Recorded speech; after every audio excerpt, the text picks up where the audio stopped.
नमस्कार, जन उत्तराखंड में आप सभी का स्वागत है। मैं हूं प्रभात। सबसे पहले नजर हेडलाइंस पर।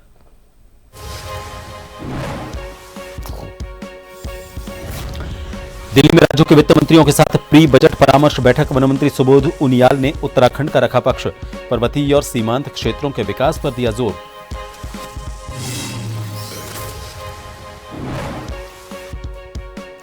उत्तराखंड के 3 जिलों में बंद का असर। नैनीताल, बागेश्वर समेत 4 जिलों में हालात सामान्य। पलटन में जबरन दुकानें बंद कराने पर भड़के व्यापारी। उधम सिंह नगर में मिला जुला असर।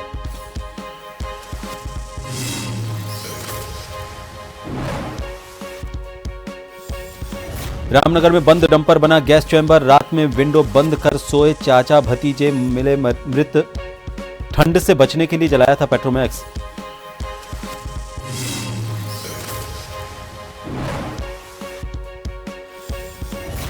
चमोली में विश्व प्रसिद्ध नंदा देवी राजजात यात्रा की तैयारी शुरू। यात्रा को लेकर 2 क्षेत्रों के बीच विरोधाभास आया सामने। नोटी पर खड़े किए गंभीर सवाल।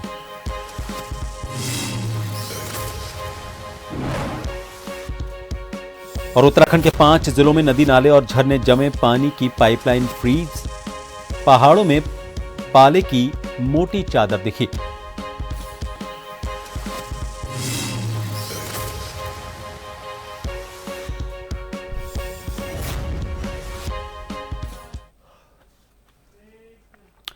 केंद्रीय बजट 2026-27 की तैयारी के तहत केंद्रीय वित्त मंत्री निर्मला सीतारामन की अध्यक्षता में वित्त मंत्रियों के साथ प्री बजट परामर्श बैठक आयोजित की गई। बैठक में उत्तराखंड की ओर से राज्य की भौगोलिक परिस्थितियों, पारिस्थितिकी संवेदनशीलता और इकोसिस्टम सेवाओं को ध्यान में रखते हुए विस्तृत मेमोरेंडम प्रस्तुत किया गया।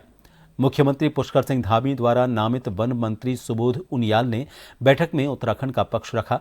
उन्होंने पर्वतीय और सीमांत क्षेत्रों के विकास, रिवर्स पलायन, आधारभूत ढांचे को मजबूत करने, पर्यावरण संरक्षण और राज्य को क्लाइमेट रेजिलिएंट बनाने में इससे जुड़े मुद्दों पर जोर दिया। साथ ही केंद्र की आर्थिक नीतियों से राज्यों को केंद्रीय करों में समय पर ज्यादा हिस्सेदारी मिलने की बात भी कही गई।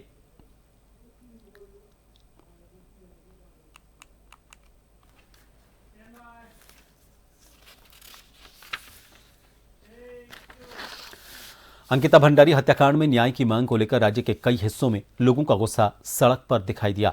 पहाड़ की बेटी को न्याय दो के नारों के साथ उत्तराखंड बंद का मिला जुला असर देखने को मिला।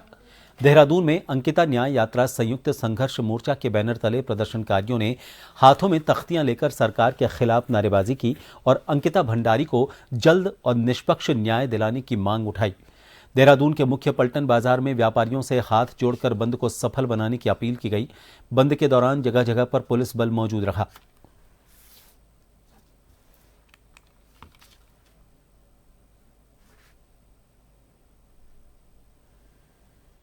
देखिए, बंद का असर पूरे उत्तराखंड में व्यापक तरीके से देखा जा रहा है।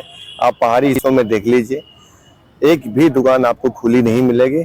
मैदानी हिस्सों में देहरादून में कुछ एक स्थान ऐसे हैं जहां पर दुकानें बंद नहीं हुई। हम लोगों ने वहां पर उन्हें बंद कराने की पूरी कोशिश की और दुकानदारों ने स्वेच्छा से उसके बाद बंद भी किया।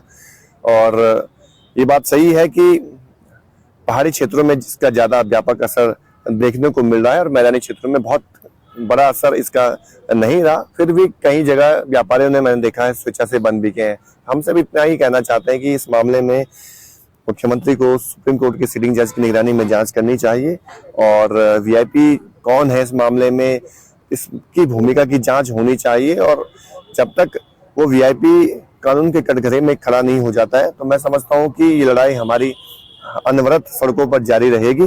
जिन दुकानों को खोला गया है, हम उनसे गुजारिश कर रहे हैं, हम पैर भी छुएंगे और वो चाहेंगे तो हम वहाँ पे जमीन पर बैठे रहेंगे जब तक कहेंगे। लेकिन अगर अंकिता के न्याय के लिए उनका साथ हमें मिलता है तो अंकिता को न्याय मिलेगा। उस लड़ाई में एकजुटता दिखाई देगी और उम्मीद कर रही हूँ कि जनता जी जो है वो अंकिता के साथ आएगी, नागरिक बनेगी, मनुष्य बनेगी, पिता माता भाई बहन बनकर आज दुकानों को बंद करेगी। आज की कमाई किस काम की है, उस पर लगी मेरी हाय।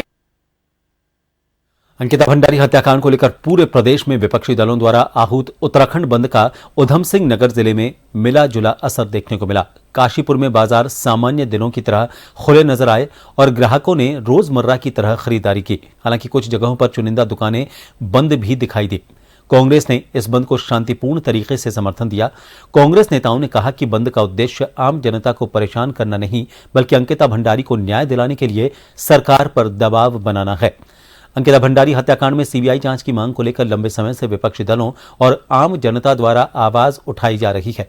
इसी क्रम में आज विपक्षी दलों ने उत्तराखंड बंद का आह्वान किया, जिसका असर प्रदेश भर में कहीं आंशिक तो कहीं सामान्य दिखाई दिया।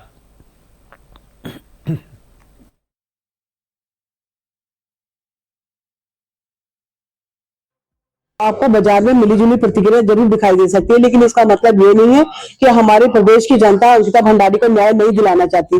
भले से कुछ प्रतिष्ठान खुले हो सकते हैं, कुछ बंद हो सकते हैं, लेकिन अंकिता भंडारी की जो सीबीआई जांच की निष्पक्ष मांग है वो कांग्रेस पार्टी के साथ साथ जनता की भी मांग है। कांग्रेस पार्टी ने पहले ही दिन से कहा है कि सीबीआई जो जांच है सुप्रीम कोर्ट की सिटिंग जज की देखरेख में होनी चाहिए, एक निर्धारित समय सीमा के अंतर्गत होनी चाहिए और वीआईपी का नाम उजागर होना चाहिए। जिस तरीके से हमारे देवभूमि उत्तराखंड में अंकिता भंडारी की हत्या हुई है, ये बहुत दुख का विषय है और हम सब प्रदेशवासी और देशवासी इसके खुलासे की मांग करते हैं। इसी खुलासे की मांग को लेकर जनता फिलहाल सड़कों पर थी और डिमांड थी कि उसकी सीबीआई जांच होनी चाहिए। उत्तराखंड के चर्चित अंकिता भंडारी हत्याकांड को लेकर लोगों का सरकार के खिलाफ आक्रोश लगातार बना हुआ है और इसी मामले को लेकर रविवार को उत्तराखंड बंद का आह्वान किया गया था, जिसे विभिन्न सामाजिक संगठनों का समर्थन भी मिला। हालांकि रामनगर में इस बंद का असर पूरी तरह से विफल रहा। अंकिता हत्याकांड की सीबीआई जांच की मांग को लेकर रामनगर के लखनपुर चुंगी पर प्रगतिशील महिला एकता केंद्र के बैनर तले विभिन्न संगठनों के लोगों ने प्रदर्शन किया। प्रदर्शनकारियों ने सरकार के खिलाफ नारेबाजी करते हुए घटना में शामिल कथित वीआईपी का नाम उजागर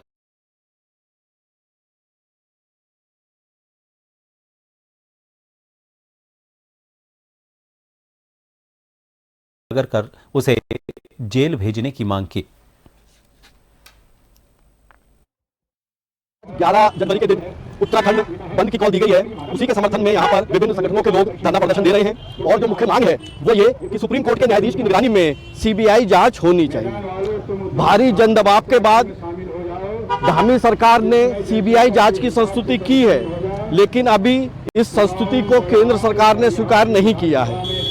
दूसरी बात, प्रदेश में भाजपा की सरकार है, केंद्र में भाजपा की सरकार है, सीबीआई केंद्र सरकार के अधीन काम करती है और जिस वीआईपी के नाम का खुलासा हुआ है दुष्यंत कुमार गौतम, वो वीआईपी खुद भाजपा का राष्ट्रीय स्तर का नेता है। ऐसे में सीबीआई पर आंख बंद करके भरोसा नहीं किया जा सकता और ये मांग बनती है कि किसी को भी कसा जाए और सुप्रीम कोर्ट के न्यायाधीश की निगरानी में सीबीआई जांच हो। हल्द्वानी के काठगोदाम थाना क्षेत्र में आत्महत्या करने वाले काशीपुर निवासी किसान सुखवंत सिंह के आवास पर किसान नेता जितेंद्र सिंह जीतू पहुंचे और शोक संवेदना व्यक्त की। उन्होंने सुखवंत के वीडियो में सीबीआई जांच की मांग को अहम बताते हुए सीबीआई जांच की मांग दोहराई।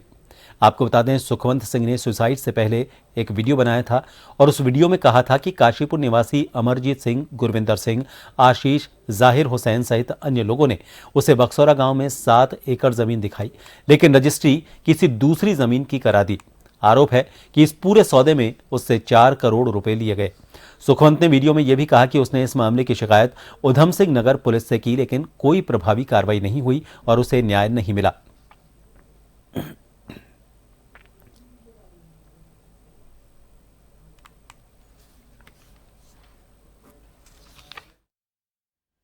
कहना तो भागीरथी भाई कुछ बचा ही नहीं है इस मामले में।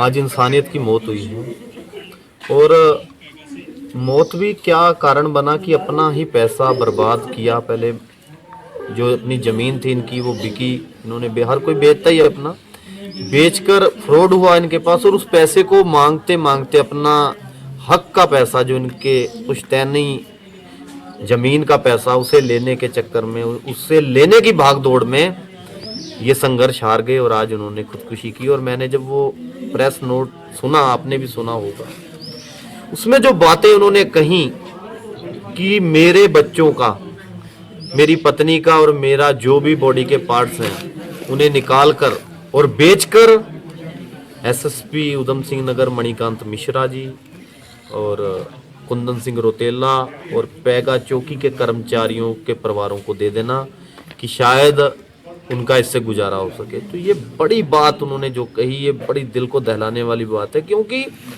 देखिए, फ्रॉड करने वाले तो करते ही हैं, हर तरह का आदमी है, लेकिन उससे सुधारने के लिए, इंसाफ देने के लिए एक सिस्टम है जो हमारे टैक्स के पैसों से चलता है।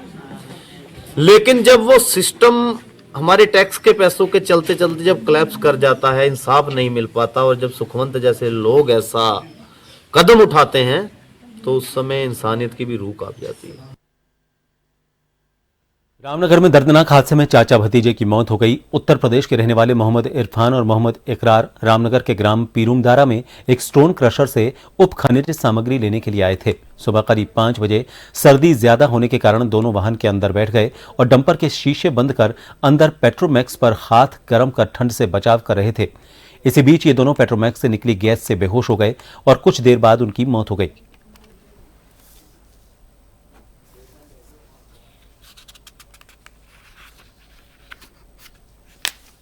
ये भैया ये हुआ, ये जो सिलेंडर होता है, जो क्या कह रहे हैं, तापने वाला, जलाने वाला हो, उस पर तापने वाली चिमनी लग रही थी जी।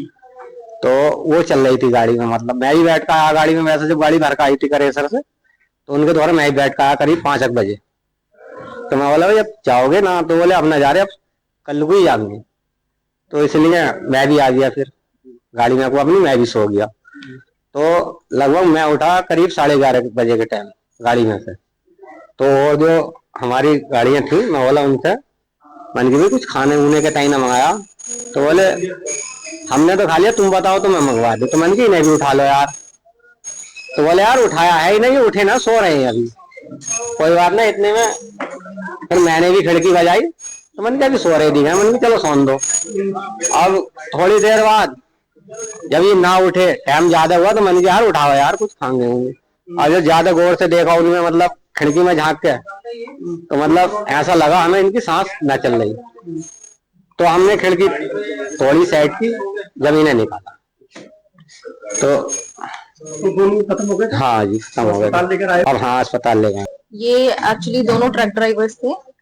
ये लोग अपने ट्रक में एक्चुअली पूरे शीशे विशे बंद करके वो जला के बैठे हुए थे, पेट्रोमैक्स। उस वजह से इनकी उसी वक्त कुछ घंटे पहले सुबह के टाइम पे डेथ हो गई है, और ये ब्रॉड डेड हमारे पास आए हुए हैं।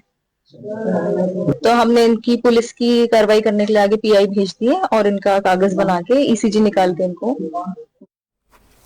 एक ब्रेक के लिए रुकेंगे, बने रहिए जन टीवी पर।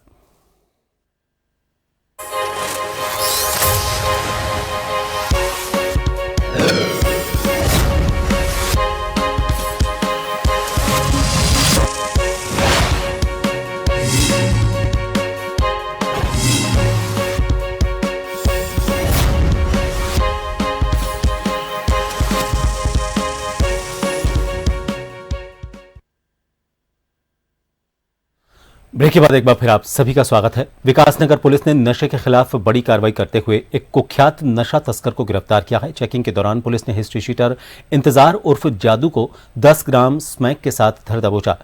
पकड़ा गया आरोपी जीवनगढ़ का निवासी है और उसके खिलाफ पहले से ही दर्जनों आपराधिक मुकदमे दर्ज हैं। पुलिस के अनुसार आरोपी कई बार जेल जा चुका है। आरोपी के खिलाफ एनडीपीएस एक्ट के तहत मामला दर्ज कर उसे जेल भेज दिया गया है। पुलिस अब स्मैक सप्लाई के मुख्य नेटवर्क का पता लगा रही है ताकि नशे के सौदागरों पर पूरी तरह से नकेल कसी जा सके।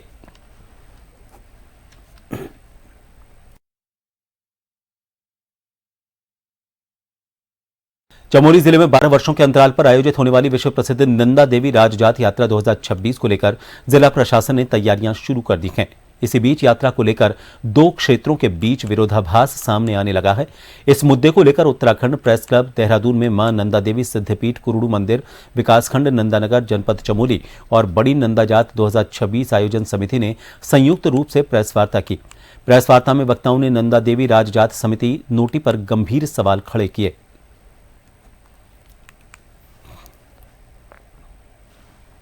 आप बिना देवी की यात्रा कैसे कर सकते हैं? हमने कई बार बोला है, हमने शासन को बोल दिया, प्रशासन को बोल दिया, वो कह रहे हैं कि हमने तो यहाँ तक भी, उन्होंने तो अपने काम को, यात्रा के कार्यों को चढ़ाने के लिए कहा कि आप नोटी के जो एनजीओ है वहां से मिले। अरे भाई, वो उनकी अपनी एनजीओ है, ये सरकार फिर लंगड़ी है क्या जो एक एनजीओ का शासन सारा लेके यात्रा करवा रही है? हम सिद्धपीठ कुरूड़ के हमारा भी अपना समिति है, हम भी अपनी, हमको क्यों नहीं बुलाया जाता है हर जगह पे जब राज जात की बात होती है? चलो ठीक है, राजा का भी स्थान है तो हम मान रहे, लेकिन देवी का वो तो राजा से पहले बड़ा स्थान है। तो जब भी राज जात हो, पहले सिद्धपीठ कुरूड़ के हमारे अध्यक्ष जी को बुलाया जाए, हमारे लोगों को बुलाया जाए, और नोटी वाले भी आए और साथ मिलकर बात करें। उत्तराखंड सरकार द्वारा जन जन की सरकार जन जन के द्वार अभियान के तहत शासन को सीधे जनता तक पहुंचाया जा रहा है। मुख्यमंत्री पुष्कर सिंह धामी के निर्देशन में 17 दिसंबर 2025 से शुरू हुआ यह अभियान प्रदेश के सभी 13 जनपद में 45 दिन तक चलाया जा रहा है। न्याय पंचायत और ग्राम पंचायत स्तर पर आयोजित बहुउद्देशीय शिविरों के माध्यम से लोगों की समस्याओं का मौके पर समाधान किया जा रहा है और सरकारी योजनाओं का लाभ सीधे दिया जा रहा है। अब तक सैकड़ों शिविरों में लाखों नागरिकों ने हिस्सा लिया है। मुख्यमंत्री खुद भी कई जगहों पर पहुंचकर अभियान की समीक्षा कर रहे हैं, जबकि सीएम कार्यालय स्तर से इसकी लगातार मॉनिटरिंग की जा रही है।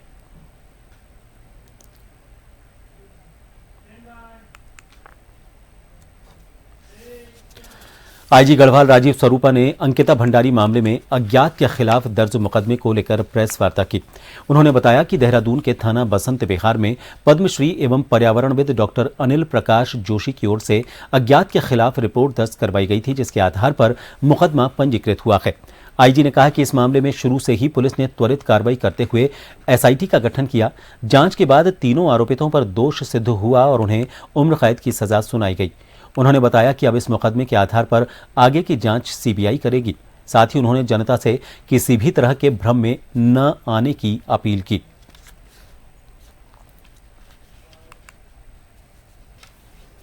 प्रेस वार्ता जो है ये, इसमें संबंधित जो एक मुकदमा जो पंजीकृत हुआ है बसंत विहार थाने में जनपद देहरादून में, एफआईआर संख्या 6/2026 धारा 368 249/45 BNS, इसको शिकायतकर्ता डॉक्टर अनिल प्रकाश जोशी जी ने इसमें शिकायत की है, जो मशहूर पर्यावरणविद हैं और पद्मभूषण से भी सम्मानित हैं।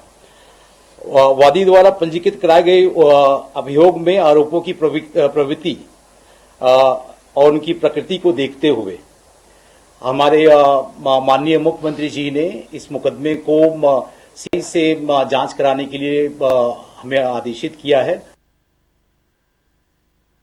चंपावत जिला चिकित्सालय में लोहाघाट क्षेत्र के मरीजों को अल्ट्रासाउंड सुविधा नहीं मिलने के आरोप सामने आए हैं। मरीजों का कहना है कि रेडियोलॉजिस्ट द्वारा उन्हें लोहाघाट उप जिला चिकित्सालय या निजी अस्पताल भेजा जा रहा है। पुष्कर सिंह और हीरा देवी सहित कई मरीजों ने अतिरिक्त खर्च और परेशानी झेलने की बात कही। लोगों ने जिलाधिकारी और मुख्य चिकित्सा अधिकारी से सभी क्षेत्रों के मरीजों को समान सुविधा देने की मांग की है और चेतावनी दी है कि भेदभाव जारी रहा तो आंदोलन किया जाएगा।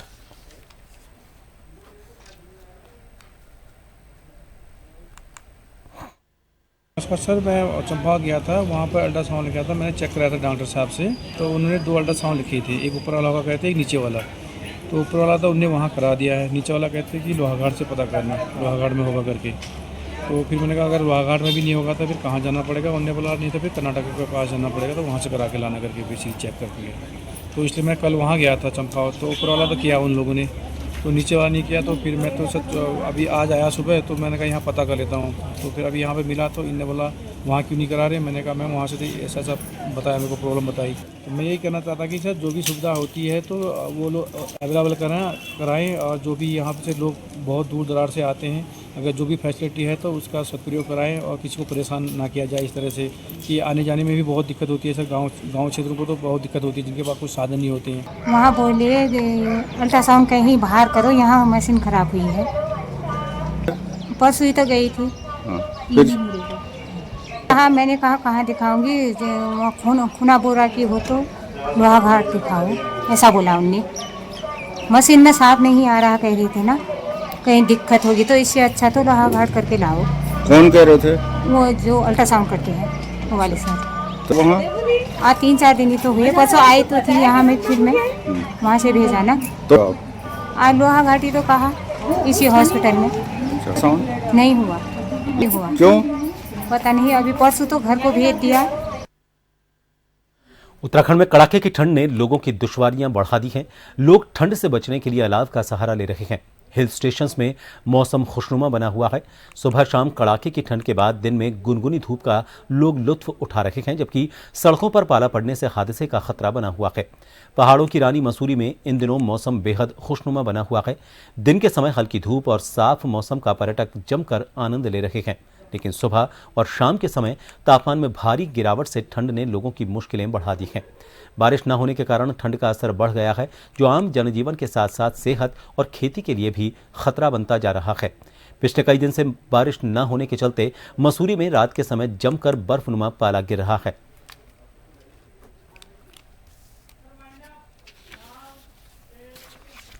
फिलहाल के लिए बुलेटिन में इतना ही। नमस्कार।